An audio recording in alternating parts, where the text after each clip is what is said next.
cortó la grabación. Bueno, voy a ser muy escueto con esto, pero no lo voy a dedicar mucho tiempo tampoco a la historia y eso, sino como a hacer unas observaciones generales. Lo primero es que pues nosotros los lenguajes en general, o sea, son formas de comunicación. Tenemos lenguaje escrito, hablado pues el que estamos haciendo. ¿Y qué pasa? El lenguaje escrito le aplicamos unos formalismos y estos formalismos pues nos permiten tener unos lenguajes formales que nos permiten o sea, estos lenguajes formales a nosotros nos permiten pues establecer, por ejemplo, lenguajes de programación. Entonces, tenemos sistemas escritores de sistemas independientes del medio, tenemos los sumerios, mayas, pues que pueden escribirse en cualquier piedra, en cualquier papel, en cualquier papiro, pero pues nosotros tenemos es como el computador para escribir la programación. Bueno, aquí habla de que pues tenemos el alfabeto pues inicialmente eran símbolos y evolucionamos de dibujitos a letras, esa es como la evolución de eso. Y la programación en general es, básicamente es una actividad que pues está muy relacionada con todo lo que uno hace, pero bueno, nosotros vamos a enfocarnos es a decirle a un computador o a alguna máquina cómo realizar su respectivo trabajo. Entonces, un lenguaje de programación, lo que ustedes ven en general, son lenguajes artificiales creados por el hombre. No es un lenguaje que haya surgido en medio de los intercambios de personas, o algún aspecto cultural que pues, nuestros lenguajes hablados son ese tipo de cosas, sino que son lenguajes que han sido especificados por entidades o han sido especificados por normas, entre otros. Todos los lenguajes de programación han sido especificados por alguien y es un acuerdo de cómo escribirlo. Tenemos las reglas sintácticas y semánticas. Las reglas sintácticas es cómo lo escribimos y semánticas es qué significa lo que escribimos. Bueno, hay un poco de historia. Bueno, la primera máquina, pues, las primeras máquinas que habían eran máquinas basadas en engranes, eran máquinas basadas en engranes. Y pues tenemos esta primera máquina que podía usarse mediante configuración de engranes para calcular raíces cuadradas, logaritmos, entre otros. Pero había que ajustar esos engranes. Entonces, ¿qué pasó? Una señora que se llamaba W. Lovelace, ella era una señora que pertenecía a la realeza, y digamos que recibió una altísima educación en matemáticas para su tiempo. Ella fue la primera persona que diseñó un programa y era para calcular raíces cuadradas, si no estoy mal. Aquí está, y básicamente era la configuración de los engranes, y cada vez que uno hacía el proceso, digamos que pues ponía a correr la máquina, era una máquina que uno podía correr con una palanca, básicamente, o sea, uno lo daba así repetidamente, cada movimiento del engrane pues tenía cierto significado, y uno podía representar pues ciertas cantidades que iba acumulando para calcular pues, lo que uno deseara. Básicamente lo que ella hacía era pues cómo configurar esos engranes, cómo acomodarlos, de tal manera pues pudiésemos calcular algo en base al movimiento de los engranes. No era que nos presentaran en una pantalla el resultado, sino que era algo muy abstracto. Pero de todos modos ella pues fue una persona muy conocedora de matemáticas, esta persona. Entonces, por esa razón ella diseñó estos primeros programas. Entonces, pues, ella es la precursora de lo que hacemos nosotros en programación. Entonces, era esta señora, era pues básicamente una señora de la realeza, como les digo, es una matemática y escritora británica, y pues básicamente hizo el trabajo de la calculadora de uso de la máquina Charles Babbage, una máquina algorítmica. Entonces, eso se reconoce como el primer algoritmo diseñado para ser diseñado para ser procesado por una máquina, básicamente. Entonces, pues sí, ella era una señora de la realeza, era una señora muy conectada, tuvo buena educación, tuvo la fortuna en ese entonces, más aún para las mujeres, era muy difícil conseguir buena educación.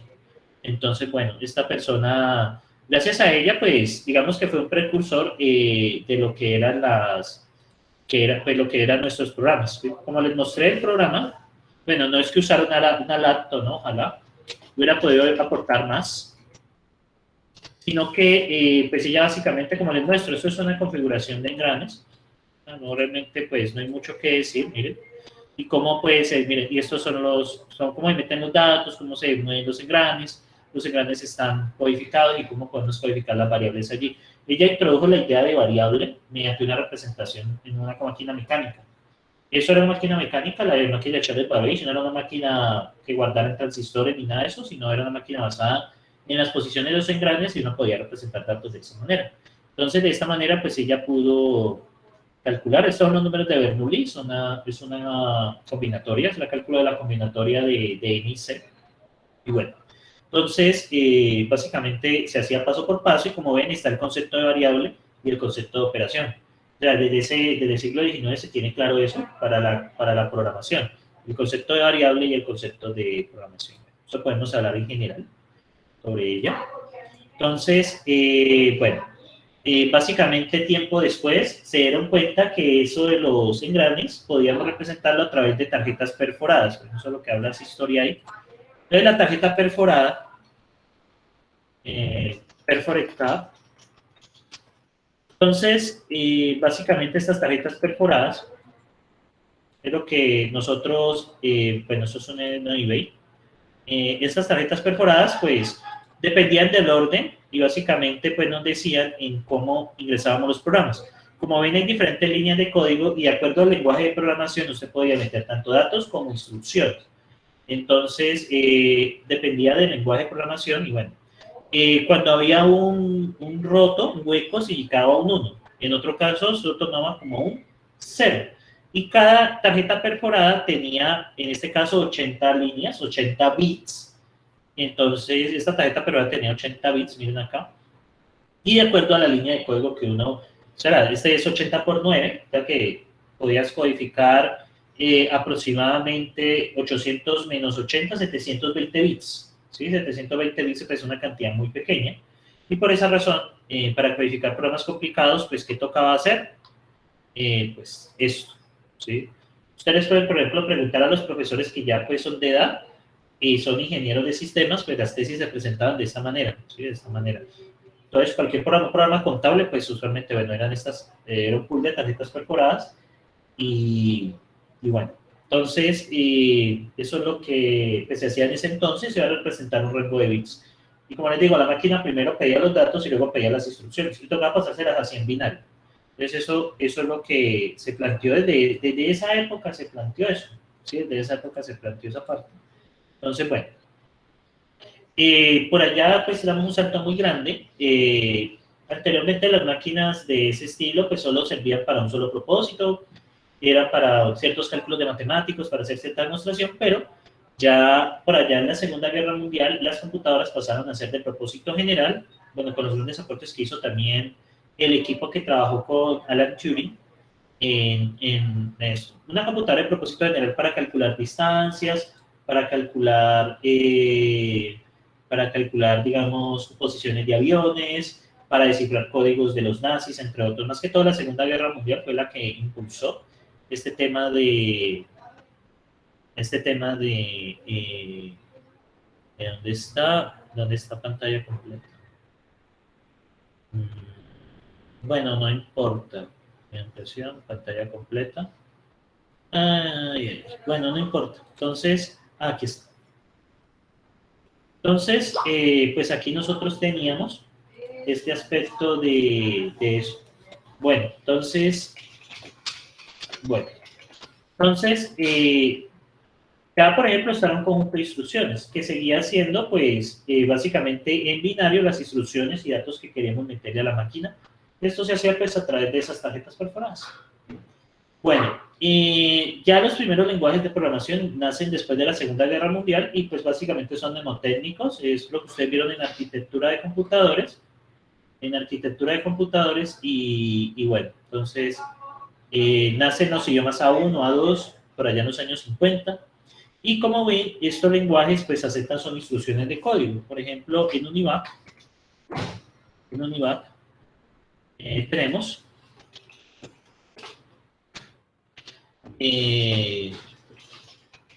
por ejemplo, tenemos este estilo tenemos simuladores de UNIVAC, como ven, esto es el tablero.